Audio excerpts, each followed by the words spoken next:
Donc, ce sont les véhicules de la présidence de la République qui ont enlevé les journalistes d'Écho du Nord et de Faits divers au moment où ils s'apprêtaient à boucler les deux journaux qui paraissent demain. Aucune raison n'a été signifiée à tous ceux qui étaient présents. Tout ce qu'on sait, c'est qu'ils ont débarqué très tôt, vers 8 heures, à la rédaction des Faits divers et d'Écho du Nord. Et ils ont embarqué tout le personnel. On a pris tout le personnel, y compris les ménagères. Ils ont été donc déportés vers un lieu inconnu et nous n'avons aucune nouvelle d'eux. Tous les téléphones sont fermés. Un seul journaliste a réussi à s'échapper lorsque la milice a débarqué dans les locaux d'Écho du Nord. Nous allons tenter d'entrer en contact avec lui pour recueillir justement son témoignage.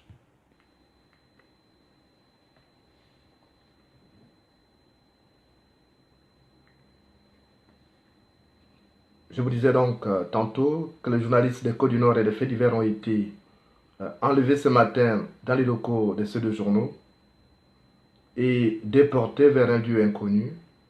Et Votre correspondant est indisponible pour le moment. Voilà, aucun téléphone ne passe en ce moment.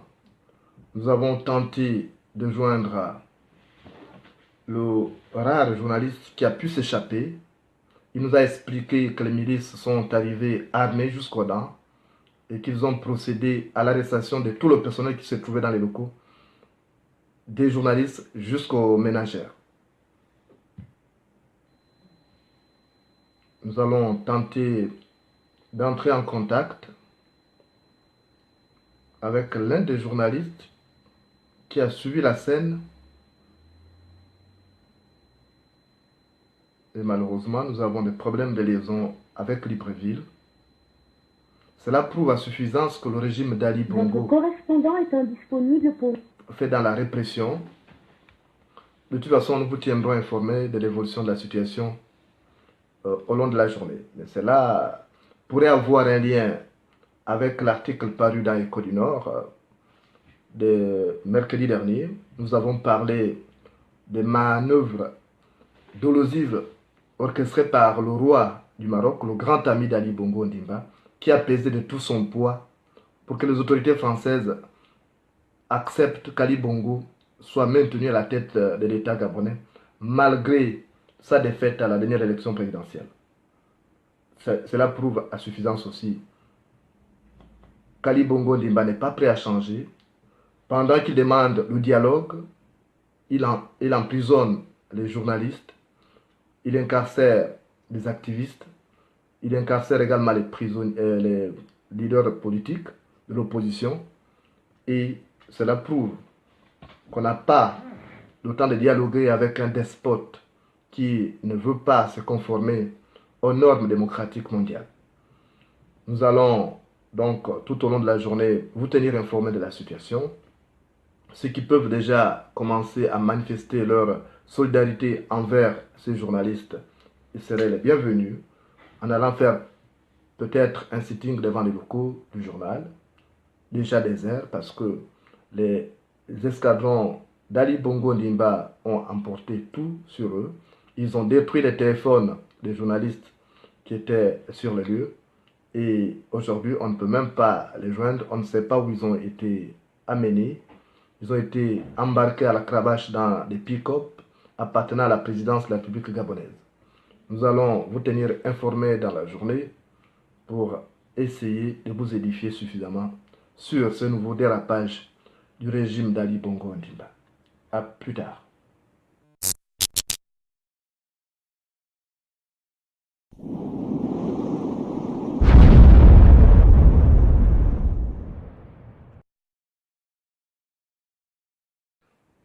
Donc, ce sont les véhicules de la présidence de la République qui ont enlevé les journalistes d'Écho du Nord et de Faits divers au moment où ils s'apprêtaient à boucler les deux journaux qui paraissent demain.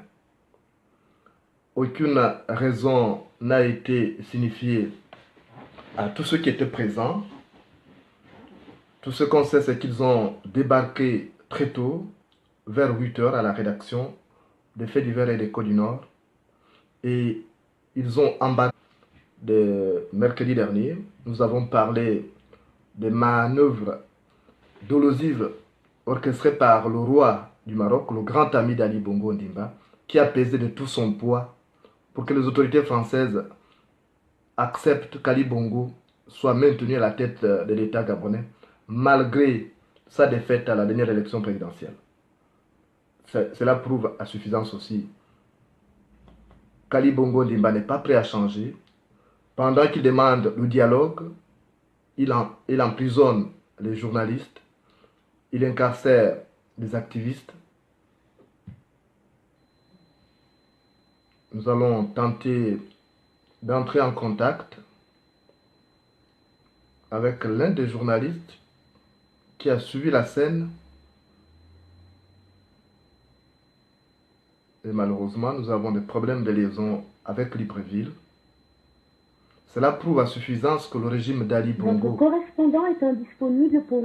fait dans la répression. De toute façon, nous vous tiendrons informés de l'évolution de la situation au long de la journée. Mais cela pourrait avoir un lien avec l'article paru dans Écho du Nord. Je vous disais donc tantôt que les journalistes d'Écho du Nord et des Faits divers ont été enlevés ce matin dans les locaux de ces deux journaux et déportés vers un lieu inconnu. Et Votre correspondant est indisponible pour le moment. voilà, aucun téléphone ne passe en ce moment. Nous avons tenté de joindre le rare journaliste qui a pu s'échapper. Il nous a expliqué que les milices sont arrivées armées jusqu'aux dents et qu'ils ont procédé à l'arrestation de tout le personnel qui se trouvait dans les locaux, des journalistes jusqu'aux ménagères. On a pris tout le personnel. On a pris tout le personnel, y compris les ménagères. Ils ont été donc déportés vers un lieu inconnu et nous n'avons aucune nouvelle d'eux. Tous les téléphones sont fermés. Un seul journaliste a réussi à s'échapper lorsque la milice a débarqué dans les locaux d'Écho du Nord. Nous allons tenter d'entrer en contact avec lui pour recueillir justement son témoignage.